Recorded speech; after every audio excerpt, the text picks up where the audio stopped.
The start of the operation was marked by a rapid breakthrough of the Ukrainian mechanized column through the prepared Russian positions. The column, consisting of tanks and armored vehicles with motorized infantry on board, carried out a maneuver to occupy tactically advantageous positions.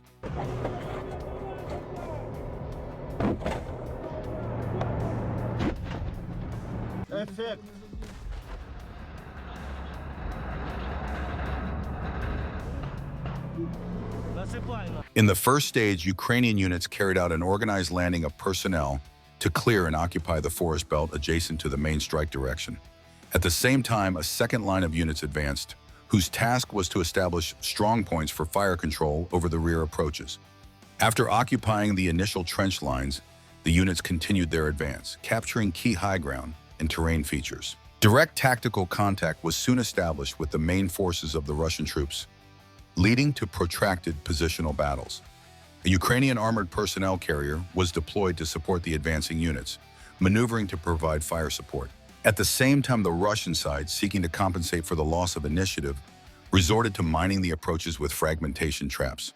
This measure was aimed at slowing down the pace of the Ukrainian offensive without engaging in direct fire contact. However, the Ukrainian command, having received intelligence on the movements of enemy engineering and sapper groups, decided to deploy aviation. F-16 fighter jets belonging to the Ukrainian Air Force were ordered to take off to strike identified enemy positions. The F-16 Fighting is a multirole fighter whose maneuverability and power now strengthen Ukraine's skies, and now they are heading for the runway. After standard pre-flight preparations and takeoff, the aircraft launched high-precision weapons at pre-identified targets.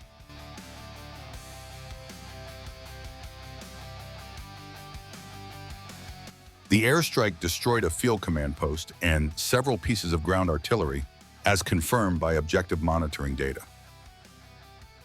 In response, the Russian side scrambled its own tactical aircraft to launch counterstrikes. Russian Su-27s equipped with aerial bombs took off from the airfield to deliver several strikes.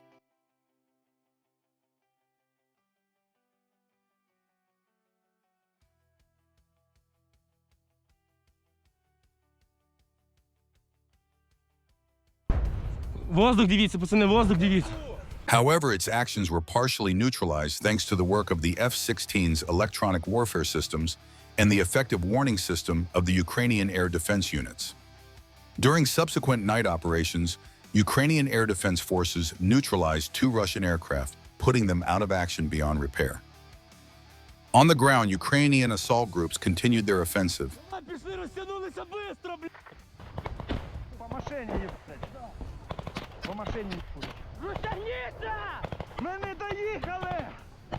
Actively using FPV-type unmanned aerial vehicles to clear the way forward.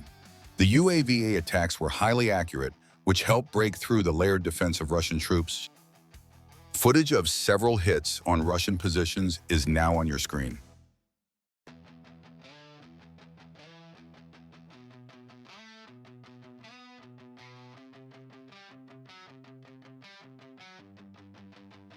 A large Russian column of equipment and infantry advancing to reinforce the attack positions was spotted and identified. The counterattack attempt was thwarted.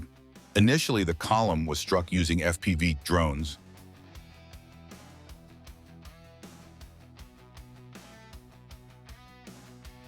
A well-aimed shot forced the infantry to abandon one vehicle and take cover in the nearest shelter. And then a Ukrainian tank, which had taken up an advantageous firing position, finished off the enemy with its firepower. Having lost several pieces of equipment, the Russian infantry was forced to retreat. To consolidate its success, the Ukrainian command brought additional brigades into the battle with the task of creating an operational encirclement. The assault units were ordered to continue the offensive despite localized resistance, which they did. Найдіть укриття і вийди на мене нормально на зв'язок. Повторюю.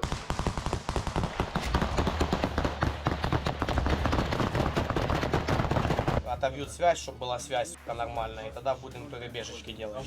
Да, знаешь, надо, наверное, Чарли с Бравой сместить и всем дать задачу выполнять работу Чарли. Ох, сука. Капец.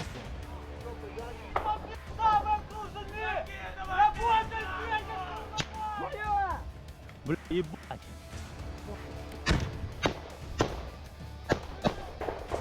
Давай, просуваемся. Фух. Да, сука.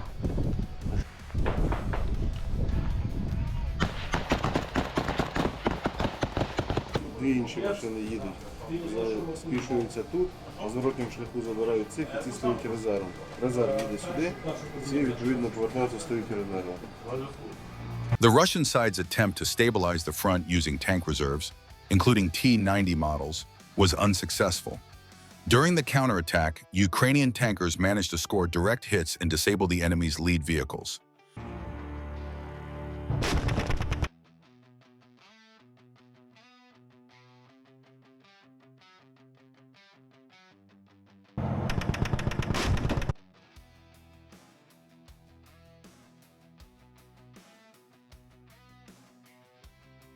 To finally suppress the counterattack, a multiple-launch rocket system was deployed, whose shells covered the area where the enemy forces were concentrated. Several rounds from the multiple-launch rocket system were fired, and several hits weakened the Russian side, making it easier to storm their positions.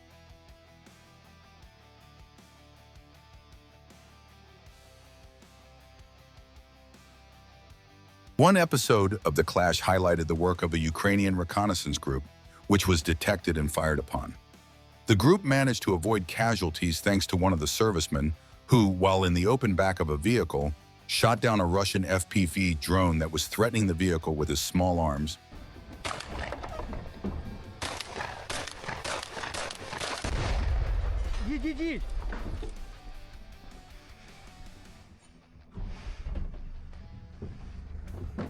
Attempts by Russian self-propelled artillery units to inflict damage on the advancing units proved ineffective due to constant maneuvering and the use of electronic warfare by the Ukrainian side.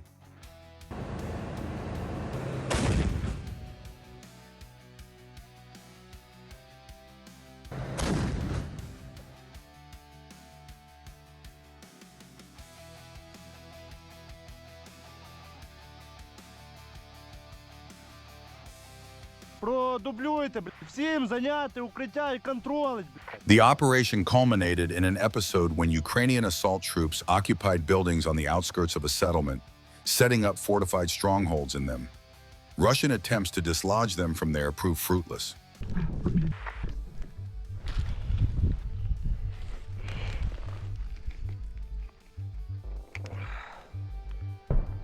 Добре. Хорош. Де третій, де третій? Йопим.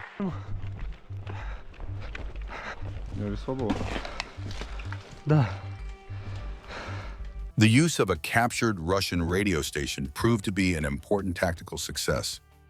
A Ukrainian specialist, conducting radio-electronic reconnaissance and imitating the voice of a Russian serviceman, managed to obtain confidential information from the enemy command about the deployment of reserves and plans.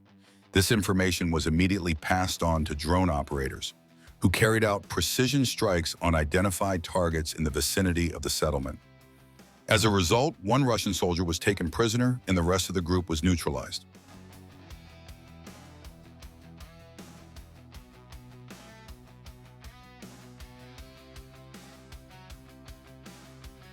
The Ukrainian soldiers successfully repelled the attacks on the trenches. Taking these trenches gave the Ukrainian side an advantage in subsequent battles. A Russian radio station was used to transmit false information from a Russian soldier to his commander. The mission is considered complete. Subscribe to the channel so you don't miss new videos from the battlefield straight from soldiers' cameras.